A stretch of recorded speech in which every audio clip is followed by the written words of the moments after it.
राष्ट्रगाथा channel पर आने वाले सभी श्रोताओं को, दर्शकों को मेरा सादर सप्रेम नमस्कार। इस चैनल के माध्यम से 190 वर्ष का कालखंड 1757 से 1947 उन क्रांतिकारियों का, वीर वीरांगनाओं का, नायक नायिकाओं का अज्ञात कोई नहीं जानता, जिनको इतिहास में कहीं भी पढ़ाया नहीं गया, बताया नहीं गया। लेकिन कुर्बानी, बलिदान और शौर्य के, वीरता के और कमाल के पृष्ठ लिखने वाले हर आयु वर्ग के बाल बालिकाएं, किशोर किशोरियां, युवा युवतियां, भारत में नहीं, भारत के हर कोने में नहीं, दुनिया के हर कोने में जहाँ भी भारतीय रह रहा था, बलिदान हो रहे थे, कुर्बानियाँ हो रही थी और उसकी गूंज दूर दूर तक जा रही थी।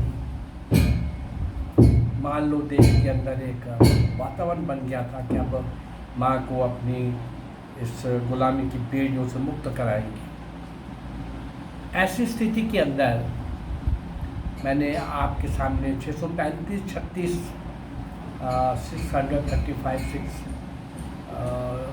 आपके पास मैंने वीडियोस भिजवाई हैं, एपिसोड दिए हैं। 99% वो नाम है जो बिल्कुल अज्ञात है। आज भी एक ऐसा ही नाम उस बड़ी पंक्ति और श्रृंखला के साथ जोड़ रहा हूँ, अज्ञात, पूर्ण रूप से अज्ञात। श्री राजनारायण मिश्र, श्री राजनारायण मिश्र क्रांतिकारी राजनारायण मिश्र को इस बात का दुख नहीं था कि उन्हें फांसी की सजा हो रही है। उन्हें इस बात की आशंका थी कि कहीं ऐसा न हो कि क्रांतिकारियों के त्याग और बलिदान का दुरुपयोग हो जाए,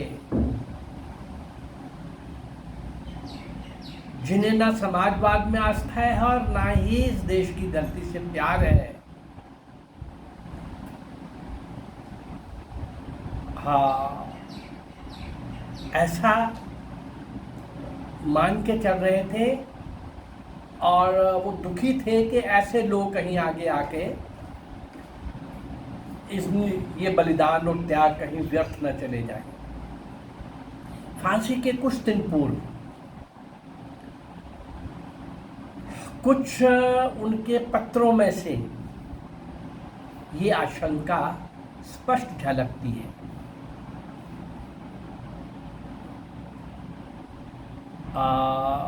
अपने एक साथी केशव प्रसाद शर्मा को उन्होंने लिखा, शर्मा जी गरीबी और शोषण और गुलामी से मानवता को मुक्त कराने के लिए मैं फांसी का रस्सा चूमने जा रहा हूँ।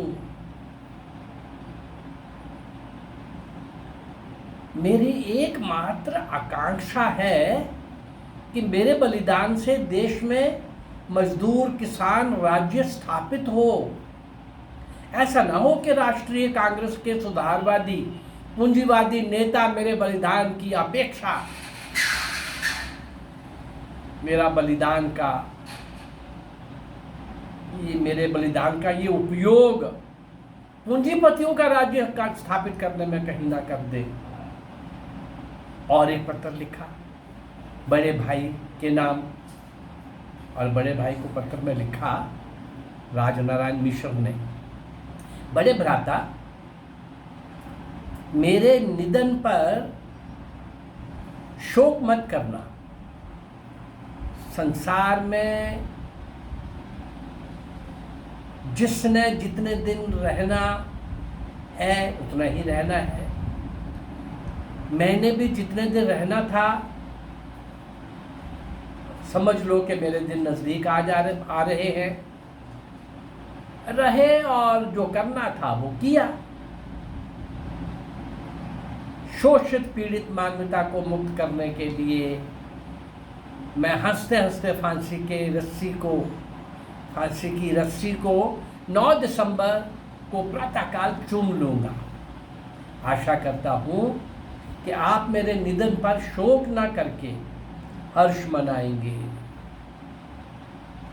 मजदूर किसानों के मसीहा राजनारायण मिश्र ने 9 दिसंबर 1944 1944 को केवल 24 वर्ष की भरी जवानी में फांसी का फंदा चूम लिया। राजनारायण मिश्र का जन्म उत्तर प्रदेश के खीरी लखीमपुर के अंतर्गत भिकुमपुर गांव में सन 1919 में हुआ। ये 1919 का वो ईयर था जब जलियांवाला बाग का पाशविक हत्याकांड हुआ था अमृतसर में। कितने ही लोग संसार छोड़ के जा चुके थे। उस दिन पाशविक अत्याचार हुआ था। जलियांवाला बाग मेरे इसके अंदर कई बार आया है और उस पर मैंने फुल अलग से भी एपिसोड दिए हैं। अभी उन्होंने बचपन के प्रांगण में प्रवेश ही किया था कि उनके सिर से उनके माता पिता का साया उठ गया। बड़ी बहन रमा देवी ने उनका पालन पोषण किया। कुछ और बड़ा होने पर शिक्षा दीक्षा का प्रबंध किया गया। राजनारायण की शिक्षा दीक्षा इसलिए सुचारू रूप से नहीं चल सकी कि जिस भी स्कूल में जाते वहाँ से निकाल दिए जाते। बहुत छोटी आयु में ही देशभक्ति की भावनाएं हिलोरे लेने लगी थी। जिस भी स्कूल में जाते वहाँ से निकाल दिए जाते। बचपन से ही बलिदानी भगत सिंह को अपना आदर्श मान लिया था और बलिदानियों के ही तराने गीत गाते रहते थे। मारपीट करने और झगड़ा करने में उन्हें विशेष आनंद आने लगा था। जब 1930 को आंदोलन छिड़ा तो राजनारायण के गांव के लोगों पर पुलिस ने बहुत अत्याचार किए। राजनारायण का मन विद्रोही हो उठा। उन्होंने अपने साथियों का संगठन बना डाला और राजनीति में भी भाग लेना शुरू कर दिया। सन 1942 की अगस्त क्रांति फूट पड़ी तो राजनारायण ने खुलकर उसमें भाग लिया। उस समय तक राजनारायण की शादी भी हो चुकी थी। राजनारायण की शादी हो चुकी थी और पिता बनने का सौभाग्य भी उसको प्राप्त हो चुका था।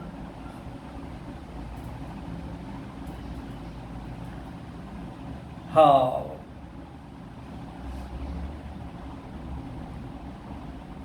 अगस्त क्रांति में जिस तरह से वो कूदे थे, उस समय तक शादी का हो जाना, पिता बनने का सौभाग्य प्राप्त हो जाना, लेकिन अपने परिवार की चिंता न करके अगस्त क्रांति के अखाड़े में ऐसे कूदे। राजनारायण मिश्र ने साथी नवयुवकों की एक सेना खड़ी कर दी और विचार हुआ कि सरकार के पिट्ठुओं से हथियार छीन लिए जाए और पुलिस स्टेशनों पर हमले किए जाए। राजनारायण मिश्र और राम शिरोमणि दुबे के नेतृत्व में सुजानगंज के थाने पर हमला बोल दिया और थाने की तमाम राइफलें छीन ली गई और थाने पर अधिकार कर लिया। वे जेलर की बंदूक भी छीनना चाहते थे, उसे घेर लिया। उससे बंदूक मांगी गई, तुम्हें छोड़ देते हैं, तुम बंदूक दे दो। जेलर ने बंदूक देने से इनकार किया, वो तैयार नहीं हुआ। उसने क्रांतिकारियों की ओर उस बंदूक की नली साध ली, पर वे अभी अपनी गोली चला भी नहीं सका था कि उससे पहले एक क्रांतिकारी ने एक गोली उसके सीने पर दाग दी वो वहीं पर भूमि पे गिर पड़ा और ढेर हो गया। राजनारायण का दल उसकी बंदूक और सभी बंदूकें लेकर के वहां से 9/11 हो गया। राजनारायण मिशन पर जेलर की हत्या का अभियोग और हथियारों की लूटपाट का मुकदमा चला। गिरफ्तारी वारंट जारी किए गए। फरारी जीवन पर विवश हो गए। नाम बदलकर 2 बार वो सत्याग्रह के 1942 के आंदोलन में भी हुआ है, सजा भी काट आए। वो 2-4 दिन की सजा होती थी, नाम बदलकर, भेष बदलकर। लेकिन दूसरी बार जब वो जेल से मुक्त हुए तो उन्होंने अपनी सारी कहानी जीवन की खादी भंडार के एक संचालक श्यामवीर सिंह को सुनाई। ये गांधीवादी उस समय भी क्या कर रहे थे उसका नमूना एक देख लो। श्यामवीर सिंह ने राजनारायण मिश्र को पुलिस के हाथों गिरफ्तार करा दिया। राजनारायण मिशन पर मुकदमा चला, उन्हें फांसी की सजा सुना दी गई। 9 दिसंबर 1944 को लखनऊ जेल में उन्होंने हंसते हंसते फांसी का फंदा चूमा। ऐसे अनगिनत लेकिन अज्ञात जिन्होंने फांसी के फंदे को हंसते हंसते चूमा, जेलों के अंदर लंबी कठोर यातनाएं सहते सहते दम तोड़ गए। सेलुलर काला पानी की अंडमान की जेल में जीवन भर वहीं मर खप गए। गांव के गांव जला दिए गए। निर्दोष निहत्थे लोगों पर गोलियां चली, भून दिए गए। क्या क्या हुआ, कितने अत्याचार, कितने जुल्म, कितने बलिदान, कितनी कुर्बानियाँ।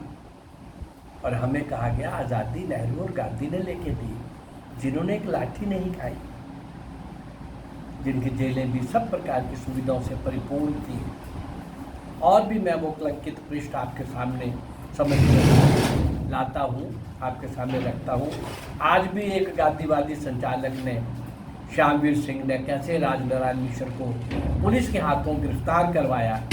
ऐसे कलंकित पृष्ठ इन गद्दारों के, ये जो कह रहे थे कि हमने आज़ादी की लड़ाई लड़ी है। अरे भाई, कांग्रेस को बनाने वाला एक विदेशी इटावा का कलेक्टर सर यूं ये ऐसी ही आज़ादी की लड़ाई लड़ रहे थे जैसी आज मैंने श्यामवीर सिंह का उदाहरण आपको दिया है। ऐसे समय समय पर उदाहरण मैं आपको देता रहता हूँ। मेरी कोशिश है कि भाई ये जो अज्ञात हैं, जिनको कोई नहीं जानता, इनको हम स्मरण करें, इनको हम श्रद्धा सुमन भेंट करें और आने वाली जनरेशन को इनके बारे में पता हो।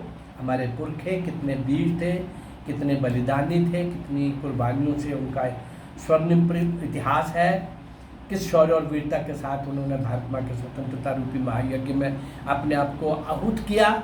ये जानना चाहिए ना। ये प्रयास मेरा अगर आपको अच्छा लग रहा है तो इस चैनल को लाइक करिए, सब्सक्राइब करिए और शेयर करिए। नमस्कार, जय भारत, धन्यवाद।